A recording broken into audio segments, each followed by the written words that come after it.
আমি নিজে আমার নিজের কথা যদিও নিজেকে বড় মনে করি না, তবে আলাদা। এ কারণে যারা আমার শৈশব দেখেছে তারা আমাকে জানে আমি তোতলা ছিলাম। যখন কেউ বলতো তোমার নাম কি, আমি বলতাম যা যা যা যা জাকির, এরকমই ছিলাম। শৈশব থেকে আমি তোতলা। শেখ আহমেদ দিদাতের দ্বারা অনুপ্রাণিত হয়ে মেডিকেল কলেজে পড়ার সময় পৃথিবীর সেরা ডাক্তার হওয়ার স্বপ্নটাই দেখতাম। কখনো চিন্তাও করিনি যে 25 জন লোকের সামনে কথা বলবো। এই অবস্থা ছিল ডক্টর জাকির নায়েকের। স্বপ্ন দেখতাম পৃথিবীর সেরা ডাক্তার, বড় সার্জন হওয়ার। কখনো স্বপ্নেই ভাবিনি। স্বপ্নের ক্ষেত্রে যে কোনো স্বপ্ন আপনারা দেখতে পারেন, তবে 25 জনের সামনে কথা বলার মতো স্বপ্ন আমি কখনো দেখিনি।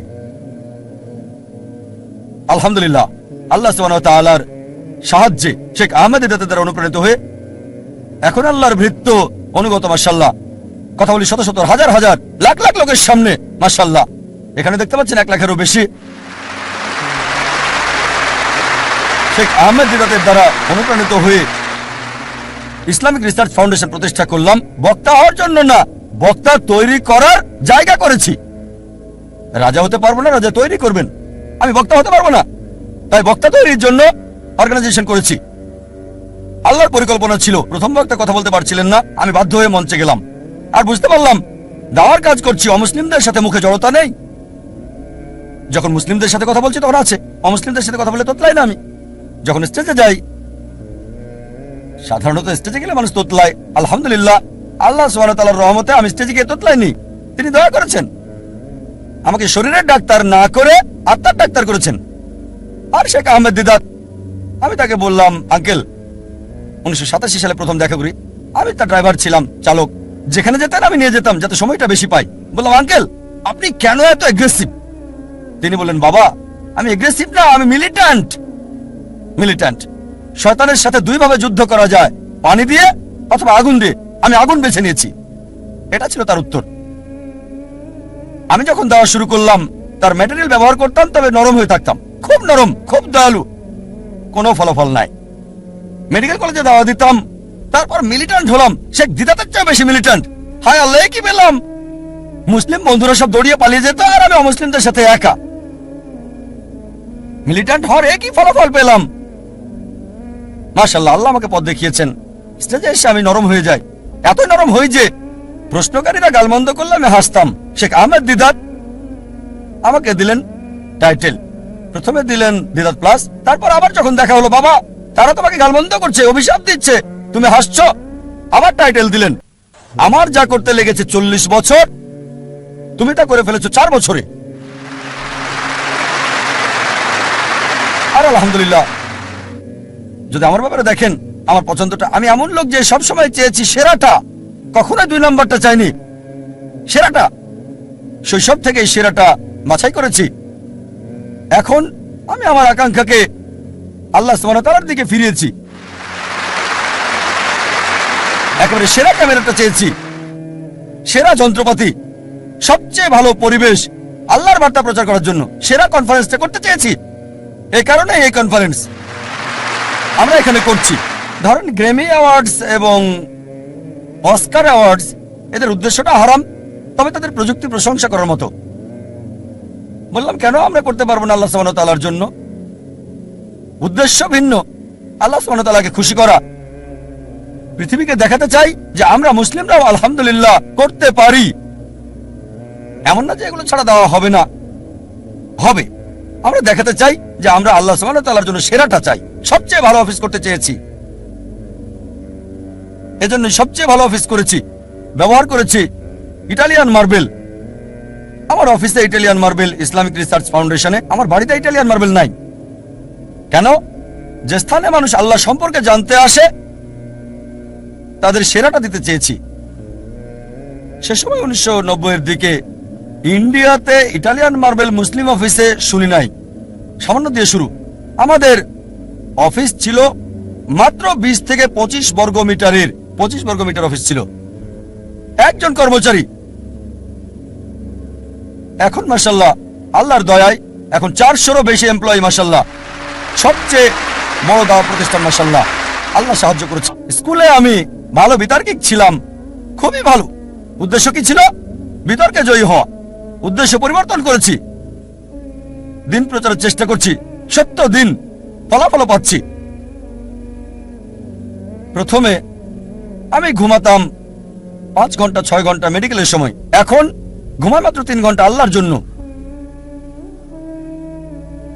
আর আমার সবসময় চেষ্টা ছিল পৃথিবীতে ভিন্ন কিছু বা সেরা কিছু করা, দুটো যে কোনো একটা। মাশাআল্লাহ, একটা ভিন্ন চ্যানেল শুরু করলাম তুলনামূলক ধর্মতত্ত্বের উপর। আল্লাহ এটাকে পৃথিবীর সবচেয়ে জনপ্রিয় চ্যানেল করেছেন, 100 মিলিয়নেরও বেশি দর্শক, মাশাআল্লাহ। এর 2 বছর পর চালু করেছি নতুন চ্যানেল পিস টিভি উর্দু। গত কনফারেন্সে ঘোষণা করেছিলাম ইনশাআল্লাহ জুন অথবা জুলাইয়ের মধ্যে চালু করব নতুন চ্যানেল, এবং আল্লাহ সাহায্য করেছেন। 19 জুন চালু করেছি নতুন চ্যানেল পিস টিভি উর্দু। ইনশাআল্লাহ এই কনফারেন্সের শেষ দিনে ইনশাআল্লাহ যদি আল্লাহ চান, ঘোষণা দিতে চাই চালু করতে যাচ্ছি 3য় চ্যানেল পিস টিভি বাংলা। কারণ বাংলা ভাষা মাশাআল্লাহ শত শত মানুষ বাংলায় কথা বলে, এটা দরকার। আমার ইচ্ছা সব ভাষায় এরকম ইসলামিক চ্যানেল চালু করা। তবে আল্লাহ যদি চান রমজানের পর ইনশাআল্লাহ আগামী বছর 2010 ইনশাআল্লাহ যদি আল্লাহ চান, আল্লাহ যদি সাহায্য করেন, আল্লাহর সাহায্যে 3য় চ্যানেল চালু করব পিস টিভি বাংলা ইনশাআল্লাহ। আরেকটা আশা ছিল চ্যানেলের পাশাপাশি একটা স্থান থাকবে যেখানে মানুষকে জীবনের আসল লক্ষ্যের শিক্ষা দেওয়া হবে। তাই স্কুল চালু করেছি, ইসলামিক ইন্টারন্যাশনাল স্কুল। উদ্দেশ্য আল্লাহ সুবহানাহু ওয়া তাআলার সন্তুষ্টি। আল্লাহকে খুশি করার মধ্য দিয়েই দেখবেন আল্লাহ আখিরাত এবং দুনিয়াতেও পুরস্কার দান করবেন। এই ইচ্ছা নিয়েই স্কুল চালু করেছি যে ইনশাআল্লাহ ইসলামিক ইন্টারন্যাশনাল স্কুলের প্রত্যেকটা ছাত্র, বোম্বেতে 400-এরও বেশি, চেন্নাইয়ে 250-এর বেশি, ইনশাআল্লাহ তাদের সবাই 100 গুণ বেশি ভালো পাবে শিক্ষা এবং পরিবেশ জাকির নায়েকের চেয়ে। এটা আল্লাহর হাতে। তিনি জাকির নায়েক বানাবেন কি তারও বেশি। তবে আমাদের উদ্দেশ্য তাদের ভিত্তি করে দেওয়া, ফাউন্ডেশন দেয়া, যেখানে 100 গুণ ভালো সেবা পাবে, ট্রেনিং পাবে, ভিডিও পাবে, পরিবেশ জাকির নায়েকের চেয়ে। এটা আল্লাহর হাতে, তিনি বানাবেন কিনা। একটা উদাহরণ দিচ্ছি আমি। আমার ছেলে ফারিক নায়েক, আপনারা চেনেন মাশাআল্লাহ। আপনাদের বলেছিলাম গতকালের আগের দিনের লেকচারে, আমি ভাষা হিসেবে আরবি জানি না। আমি বলেছি আমার ছেলেকে আরবি শেখাবো ইনশাআল্লাহ, লুগা ফুসা। স্কুলের সব ছাত্রকে শিখিয়েছি মাশাআল্লাহ। আমার ছেলে যখন স্কুল শুরু হয় মাশাআল্লাহ, সে ছিল সেরা খেলোয়াড়, ট্রফি পায়। 1 বার না, 2 বার না, 3 বার না, 4 বার না, টানা 5 বার পেয়েছে সে। আমার মনে হয় ভালো লাগে, কারণ সে অভ্যস্ত। যখন আমি স্কুলে ছিলাম, যখন স্কুলে পড়তাম, আমিও চাইতাম প্রথম হতে, স্বর্ণপদক পেতে, যেটা ছিল আমার উদ্দেশ্য। দেখবেন তরুণরা 100 মিটার দৌড়ে প্রথম হয়, স্কুলে কখনো গোল্ড মেডেল পাইনি। যখন কলেজে গেলাম তখন মাশাআল্লাহ বুঝতে পারলাম যে আমি বড় দৌড়বিদ, আর গোল্ড মেডেলও পেলাম মেডিকেল কলেজে 10 কিলোমিটার। তখন আমার মনে হলো গোল্ড মেডেল অপ্রয়োজনীয়। ভালো, দেখতে ভালো, গোল্ড মেডেল আসলে কি? 10 কিলোমিটার লোকজন দেখে, আসলে বড় কিছু না। তারপর শেখ আহমেদ দিদাতকে দেখলাম, এই মানুষটি আমার লক্ষ্য কেন্দ্র পরিবর্তন করেছে। আর এভাবে মাশাআল্লাহ তিনি আমাকে বললেন, বাবা আমি খ্রিস্টান ধর্ম এবং ইসলামের উপর গবেষণা পড়াশোনা করেছি, তুমি অন্যগুলো পড়ে দেখো। খ্রিস্টান ধর্মের সবকিছু প্লেটে সাজানো খাবার মতো, শেখ দিদাত এগুলোকে পাত্রে সাজানো খাবার মতো করে রেখেছে, কেকের মতো। আহমেদ দিদাতের বই পড়লে পোপদের সাথে বিতর্ক করতে পারবেন। তারপর আমি হিন্দু ধর্ম, শিখ ধর্ম, জৈন ধর্ম, বিজ্ঞান, অন্যান্য বিষয়ে পড়লাম। মাশাআল্লাহ শেখ দিদাতের লেকচার দর্শক দেখে অভিভূত আমি। সবচেয়ে বেশি দর্শক হয়েছিল বার্মিংহামে, 12,000 মানুষ ছিল। মাশাআল্লাহ, আল্লাহ সুবহানাহু ওয়া তাআলা মাশাআল্লাহ তিনি রাস্তা খুলে দিয়েছেন। আল্লাহর সাহায্যে মাশাআল্লাহ আমার ছেলে কোরআনে হাফেজ হয়েছে 13 বছর বয়সে। একটা ব্যতিক্রম, 1 বছরে সপ্তাহে 5 দিন, অসাধারণ। লোকজন বলে জাকির ক্রেজি, প্রতিদিন 1 ঘন্টা, সপ্তাহে 5 দিন, বছরে 9 মাস, অসম্ভব। আমাদের স্কুলের অধিকাংশ ছাত্রছাত্রী 2.5 বছর থেকে 4 বছরে হেফজ শেষ করে, তাদের মধ্যে একজন আমার ছেলে। তারপর সে ব্ল্যাক বেল্ট পেল তাইকোন্দোতে। তবে যে বিষয়টা আমাকে বেশি আনন্দ দিয়েছে সেটা হচ্ছে তার পাবলিক লেকচার। 8 বছর বয়সে ছোট লেকচার 10 মিনিট, 15 মিনিট, 50,000, 1 লাখ দর্শকের সামনে আমার লেকচারের আগে। আর আমি প্রথম লেকচার দেই, পাবলিক লেকচার, 27-28 বছর বয়সে। লোকজন বলতো, ও এত কম বয়সে 28 বছর। আমিও ভাবতাম 28 বছর। শেখ দিদাত 60-70-এ, আমি 28 বছরে। আমি খুব খুশি। আর আমার ছেলে প্রথম দীর্ঘ পাবলিক লেকচার, যেটা 1 ঘন্টা 15 মিনিটেরও বেশি, 119টা উদ্ধৃতি, 56টা কোরআন থেকে, 52টা বাইবেল থেকে, আর 11টা হাদিস আরবি সহ, মাত্র 14 বছর বয়সে, আমার অর্ধেক। আমি খুবই আনন্দিত। মাশাআল্লাহ, 1 ঘন্টা 15 মিনিট, 119টা উদ্ধৃতি, কোনো নোট ছাড়া। এই বছর মাশাআল্লাহ আমার লেকচার দিয়েছে। এই গত সপ্তাহের রোববারে লেকচারটা দিয়েছে, এই রোববারে আবারও দিয়েছে। Misconception about Islam, concept of god. ইনশাআল্লাহ ইনশাআল্লাহ আল্লাহ সুবহানাহু ওয়া তাআলার কাছে দোয়া করি যেন তার প্রচেষ্টাকে কবুল করেন। সব সময় বলি, আমার ছেলেকে বলি, আল্লাহ তোমাকে সামর্থ্য দিয়েছেন, তবুও তোমার চাহিদাকে ছোট করে রাখো, চাহিদা কম করে রাখো। কেন? তোমার এই প্রাচুর্য নাও থাকতে পারে। তোমার উদ্দেশ্য হচ্ছে দাওয়া। আর আল্লাহ তাআলা কোরআনে বলেছেন, সূরা ফুসিলাত 41-33, ومن احسن قولا ممن دعا الى الله وعمل صالحا وقال انني من المسلمين। তার কথার চেয়ে কার কথা উত্তম, যে মানুষকে আল্লাহর দিকে আহ্বান করে আর বলে আমি মুসলিমদেরই একজন। কেন বলে? আমার মনে আছে বিয়ের সময় স্ত্রীকে বললাম যে আমি একজন ডাক্তার, মাসে তোমাকে 4,000 টাকা হয়তো দিতে পারবো। 4,000 টাকা $100 কম। আমি 4,000 টাকা প্রতি মাসে দিতে পারবো। যদি বিয়ে করতে চাও তাহলে আমাকে বিয়ে করতে পারো। মাশাআল্লাহ, সে কলেজের টিচার ছিল, যা বলেছিলাম তার চেয়ে বেশি আয় করতো। সেও দায়ী ছিল। মাশাআল্লাহ। তাই ছেলেকে বলি চাহিদা কম করে রাখতে। যেমন যদি ফ্লোরে ঘুমিয়ে অভ্যস্ত থাকে, সমস্যা মোকাবেলায় যদি আত্মত্যাগ করতে হয়, তাহলেও দাওয়া চালিয়ে যাওয়া সহজ হবে। বিলাসিতায় অভ্যস্ত থাকলে আর প্রাচুর্য শেষ হয়ে গেলে তোমার দাওয়ার কাজ চালিয়ে যেতে পারবে। মাশাআল্লাহ, আমি দেখেছি আমার ছেলে 7 স্টার হোটেলে ফ্লোরে শুয়ে ঘুমিয়েছে। অল্প বয়সে শিক্ষা দিতে হয়, সংগ্রামের মোকাবেলা করতে শিখবে। সোনার চামচ মুখে দেবে না, যা আল্লাহ সুবহানাহু ওয়া তাআলার উদ্দেশ্যের দিকে তাকে বাধা দেবে। আমি লেকচার শেষ করতে চাই। জীবনের উদ্দেশ্য অর্জনের বিষয়গুলোকে সাজিয়ে আপনার জীবনের বিভিন্ন স্তরে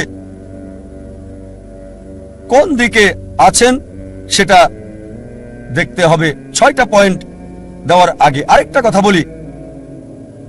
যখন লোকজন আমাদের স্কুলে বাচ্চা ভর্তি করে, আমি তাদের জিজ্ঞেস করি উত্তম সময় কোনটা, ভালো সময় কোনটা আপনার সন্তানের ভবিষ্যৎ নিয়ে চিন্তা ভাবনার, কোনটা ভালো সময় আপনার সন্তানের ভবিষ্যৎ কি হবে, সে কি করবে।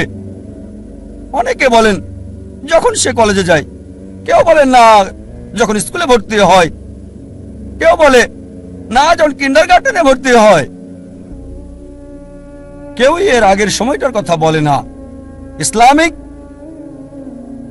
ব্যবস্থায় সবচেয়ে উত্তম হচ্ছে সন্তানের ভবিষ্যৎ নিয়ে ভাবতে হবে যখন জীবন সঙ্গী বাছাই করবেন। যখন জীবন সঙ্গী বাছাই করবেন সেই সময় ভাবতে হবে সন্তানকে কি বানাতে চান।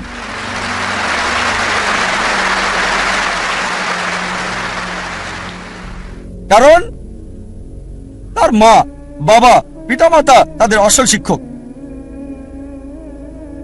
প্রথমে আপনাকে ভাবতে হবে, সেটা আসল সময়। আপনাকে সন্তানের ভবিষ্যৎ নিয়ে ভাবতে হবে। জীবনের উদ্দেশ্যগুলো সংক্ষেপে বলছি, যা একজন মানুষকে ভাবতে হয়। 1 নাম্বার হচ্ছে যখন শিক্ষা দেবেন, দেখতে হবে কোন প্রতিষ্ঠানে পড়াচ্ছেন। স্কুল, কলেজ, যেটা দুটোরই সুযোগ সৃষ্টি করবে আখিরাত এবং দুনিয়া। শুধু এই দুনিয়ার ডিগ্রি আপনাকে সাহায্য করবে না। এমন একটা স্কুলে দেন যেখানে দুনিয়া এবং আখিরাত দুটোই হয়। আর ইনশাআল্লাহ এই উদ্দেশ্য নিয়ে শুরু করেছে ইসলামিক ইন্টারন্যাশনাল স্কুল। আর যদি আল্লাহ চান আমাদের স্কুলের আরো শাখা বাড়ানো হবে। দ্বিতীয় হচ্ছে দেখবেন তার বন্ধুদেরও যেন একই জীবনের উদ্দেশ্য থাকে। বন্ধু হতে হবে ইসলামিক। যখন বড় হয় এমন প্রতিষ্ঠানে যোগ দেবে যার লক্ষ্য এবং উদ্দেশ্য কোরআন এবং সহিহ হাদিসের ভিত্তিতে। ইসলামিক প্রতিষ্ঠানে যোগ দিন, তবে যুক্ত হওয়ার আগে দেখবেন সেই প্রতিষ্ঠান আল্লাহ সুবহানাহু ওয়া তাআলার কোরআনের নির্দেশ এবং নবী মুহাম্মদ সাল্লাল্লাহু আলাইহি সাল্লামের কথা মেনে চলছে কিনা।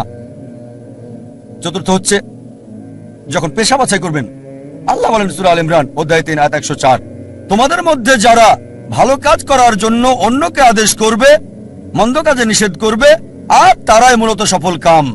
আল্লাহ বলেন সূরা ফুসিলাত অধ্যায় 41 আয়াত 33, ومن أحسن قولا ممن دعا إلى الله وعمل صالحا وقال إنني من المسلمين। তার কথার চেয়ে কার কথা উত্তম যে মানুষকে আল্লাহর দিকে ডাকে, সৎকর্ম করে আর বলে আমি মুসলিম। এমন পেশা বাছাই করতে হবে যেটা আল্লাহ সুবহানাহু ওয়া তাআলার দিকে নিয়ে যায়। আল্লাহ সুবহানাহু ওয়া তাআলার বার্তা পৌঁছে দেওয়া তার চেয়ে আর কখনো কোনো ভালো পেশা হতে পারে না। 5 নম্বর, একই উদ্দেশ্য আছে এমন জীবন সঙ্গী বাছাই করতে হবে, একই লক্ষ্য আল্লাহ এবং তার রাসূল, আল্লাহ কেন্দ্রিক। আর 6 নম্বর পয়েন্ট, কোরআনের আয়াত দিয়ে আলোচনা শেষ করতে চাই। সূরা আনাম অধ্যায় 6 আয়াত 162 বলা হয়েছে, إن صلاتي ونسكي ومحياي ومماتي لله رب العالمين। আমার নামাজ, আমার কুরবানি, আমার জীবন, আমার মৃত্যু আল্লাহর জন্য, বিশ্ব ব্রহ্মাণ্ডের মালিকের জন্য। ওয়া আখিরু দাওয়ানা আলহামদুলিল্লাহি রাব্বিল আলামিন।